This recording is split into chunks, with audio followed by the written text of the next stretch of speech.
how excited we are that this is going to be your first show at the Comedy Festival. So congratulations. Thank you so much. Yeah, I'm very excited. It's very exciting. So tell us a little bit about your career so far in comedy and what has led to this big step of being part of the Comedy Festival. Look, it's just something that's, I've always really wanted to do. Ever since I was kind of in high school, it was just something that kind of stuck out to me as, a bit of something that I'd like to pursue. I haven't done a hell of a lot of stuff, but the stuff that I have done, so I wrote a 90-minute show called Sherlock. There's the musical parody based on the BBC Sherlock TV show, and that was pretty well received. And then just a few other bits and bobs, some online sketches and that sort of stuff have kind of put me in good stead, I think, for the show, yeah. So tell us a little bit about what it was at high school that sparked your interest in comedy. I mean, I was the kid that was called the smart ass by most teachers. Was it that kind of thing, or was it more things that you picked up while you were doing drama and things like that? Yeah, it's more on that end of the scale, I think. Regretfully, I would say that I was a theatre kid, and it kind of just it went from there. I was given a lot of opportunities to kind of expand that side of my creative skill set, I suppose. And I've always kind of tried to be the funny one, I suppose, as well. So I guess that it was just a bit of a natural pairing. Was it embraced for you as part of the drama classes? Was it something that your teachers kind of embraced, that comedy was your side of things? Because I know for myself, when we did drama at school, we did a lot of contemporary plays and a lot of the classics like Grease and stuff, of course, and Shakespeare, but they didn't really teach us much about comedy. Was that something that you were able to embrace there? Yeah, I was very fortunate. My school had a fantastic drama department, and the teacher that I had for Year 12 actually is a sketch comic himself and a performer that loves comedy. So he really nurtured myself and a lot of my peers, and we were given the opportunity to do a lot of FAF in high school as well, particularly towards the end of high school. So I'm very fortunate to have had that side of my performing nurtured and brought out. And what was that like, getting up on stage for the first time and doing comedy? I did my first stand-up gig just before the lockdowns, and I haven't been able to get back to doing it. But how did that feel the first time that you actually went out on stage and did comedy? It's particularly pertaining to the Sherlock show that I was telling you about. It was very liberating to know that it works, because you do it for a very long time by yourself, and there's no real way of knowing if what you've written is funny or not. So the first time you get something in front of an audience, it's fantastic. It's really it fills you with the confidence that you need, I think, to keep going. Yeah, definitely. Now tell us a little bit about the show that you've got at the Comedy Festival. It's called Tell Me I Suck. Tell us a little bit about the show and what people can expect to see if they head along to the show. So it's an hour of musical comedy and silly sketch stuff and a few characters, all woven together through the themes of failure and fear.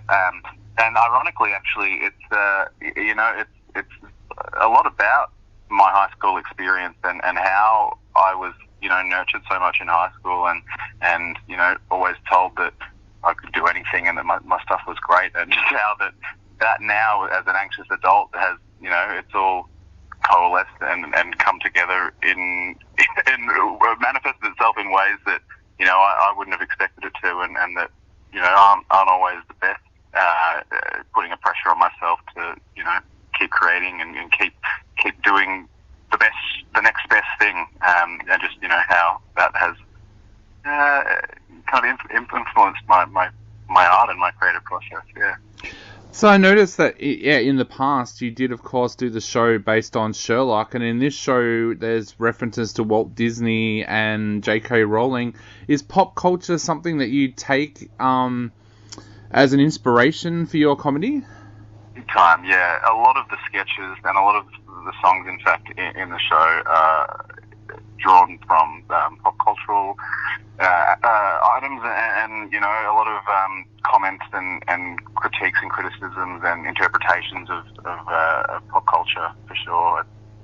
I find it really interesting, yeah. Yeah. And how does that come about for you? Is it something that you'll be reading something, say, about J.K. Rowling and funny thoughts start to come into your mind and you start to develop that? How does that process actually work for you?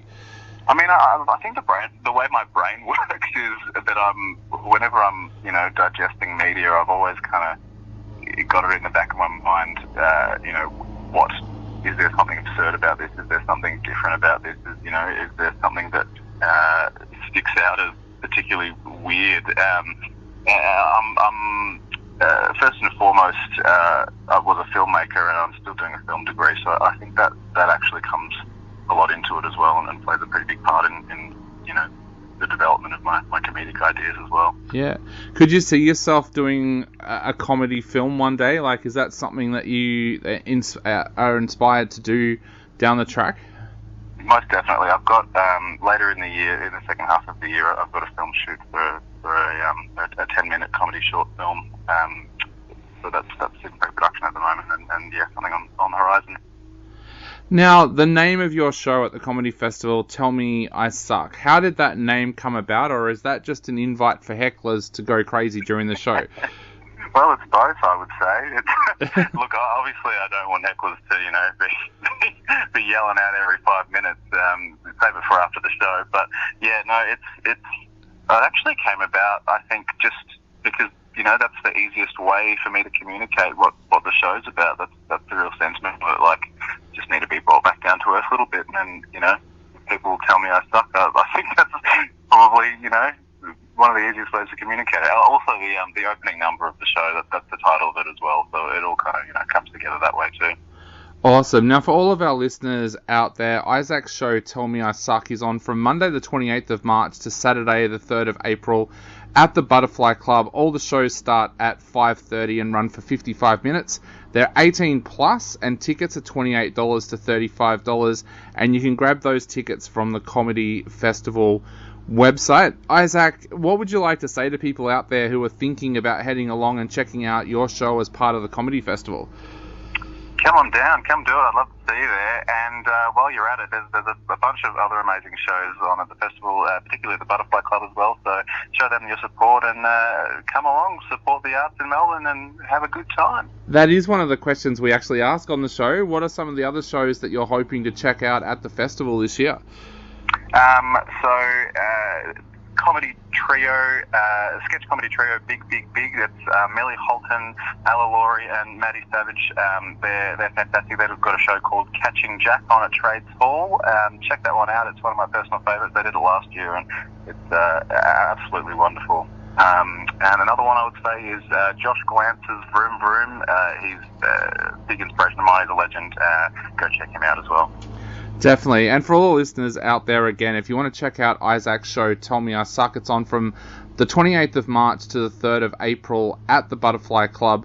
All shows start at 5:30 and tickets are $28 to $35, and you can grab those tickets from comedyfestival.com.au, and we will have a link where you can grab those tickets where you found this podcast, or if you're listening live on air, you can go and grab it straight off our website. Isaac, thank you so much for taking the time to chat to us today. It's been an absolute honour having you on the show, and I can't wait to head along and check out your show as well. Thanks so much. Appreciate it. No problem, mate.